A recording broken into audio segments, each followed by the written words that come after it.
I never imagined El-Rufai to be this helpless on national TV.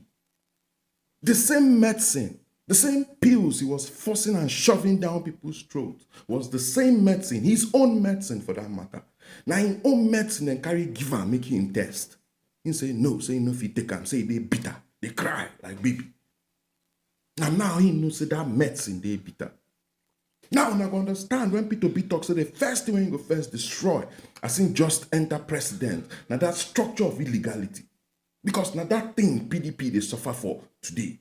Because they had the opportunity to destroy those structures of illegality. But no, they were benefiting from it. And now the same thing Tinubu they do right now, benefiting from that same structure of illegality. Not only when they come outside, when they leave that seat of power, only that time then they see things clearly. Now, make him do something about electoral reforms. No, he's benefiting from the system. But as soon as he steps out, at that time he will say, oh boy, the present government, no one put things right. But now they have the opportunity to do it. I'm talking to the Tinubu. No way. Now look at El-Rufai crying foul, calling out the police. What did the police do you? You had the opportunity. You are more or less the de facto vice president during the time of Buhari. You are very close to Buhari to fix these things, make the country right, make everything the work normal, procedurally, make everybody follow procedures, make our institutions the work. But what did you do? Nothing. Now look at you crying foul. Let's listen to him before we come back. We used to have policemen. Now we have shadows of the police.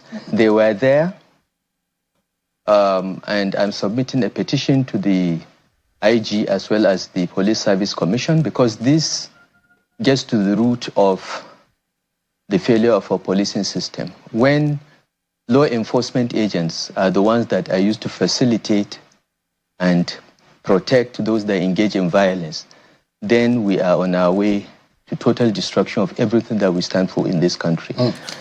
Madam, you warned of anarchy and accused police of standing by during the attack, while authorities are now saying that the meeting lacked proper notification.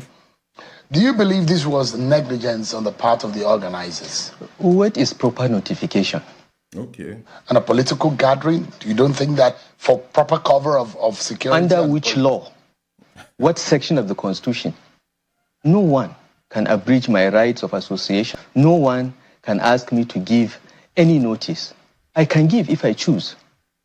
But it is not a legal or a constitutional requirement, and people should stop overreaching themselves just because they have a position today. I was governor of that state for 8 years. Never at any time did I stop any opposition party from having meetings or say that venues should not allow meetings to take place. This is an overreach. You are inferring that the governor of the day or the government of Kaduna State was behind that attack? The government of Kaduna State is behind it. At what point did you fall out with the governor? What happened? I've not fallen out with the governor. Are you still friends with him? No, he's not my friend. Okay. Why? That's the man you... He has never been my friend. Okay. But he was my boy. He was my mentee. Now your boy. Okay? I call him my friend because it's easier to say that. But he has been my boy. He has been my mentee. We've not fallen out. But do you still speak with him? No, I don't.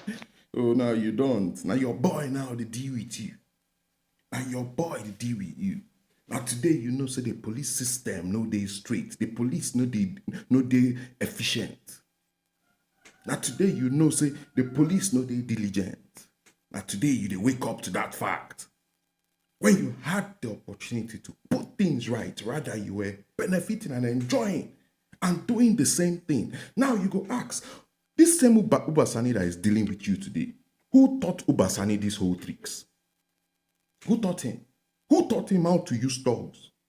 Who taught him how to use the police to oppress?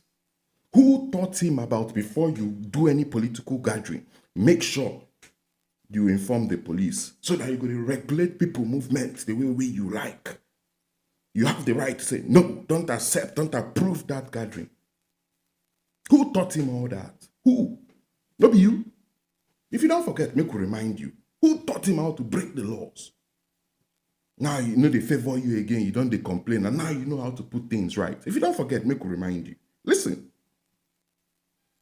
a precedent has been set by the former governor when he was in office, which he planted the seed when he was a governor of the state. It is Nasir himself, when he was campaigning with Ubasani. He said Ubasani will do everything he has been doing. The issue of police demanding for an approval or notification for a meeting never started just yesterday. It has been the case since specifically 2015. Many of us who tried to organize political meetings and political gatherings, even when the former governor was on seat, we have been consistently reminded by the police that we needed permit. And if we don't do that, they say they will not guarantee our security. We are in an internet age. Everybody can Google and verify. In 2016, December specifically, armed thugs attacked my constituency office, injured my staffs, and carted away a number of items, which those thugs are none other than the supporters of El-rufai when he was a governor. Secondly, in 2017, in the Nigerian Union of Journalists Secretariat, before all the journalists in Kaduna, this is something you can verify, specifically in July, we were holding a press conference with Senator Hunkwi Tijar Ramalan, the gubernatorial candidate of PDP, Isa Ashiru, and others. Armed thugs attacked us, injured journalists, destroyed properties, and scattered the whole place. It happened. In 2018, this one pay me pass. Senator Hunkwi was at the very spot where El-rufai claimed to have been attacked, in the same hall. He was organizing a press meeting with his own political supporters. Thugs aligned with the governor and the government of that day attacked that very venue in 2018. Now in 2021, you can also verify, armed thugs attacked the Nigerian Labour Congress that were organizing and marching, protesting against the sacked teachers in Kaduna State. An aide to the governor at that time was even boastful of leading those thugs. Keep those one aside. During his own government, a bounty was placed on my head of 50 million to shave my hair. Any person you see involved in thuggery today is being recruited by that governor when he was in the state. I mean, that is the fact of the matter. El-rufai, you too do. You too do. So if they give you your medicine, swallow them. Swallow them. Swallow them. Now you make them. Swallow your own medicine. You know the form say it too bitter.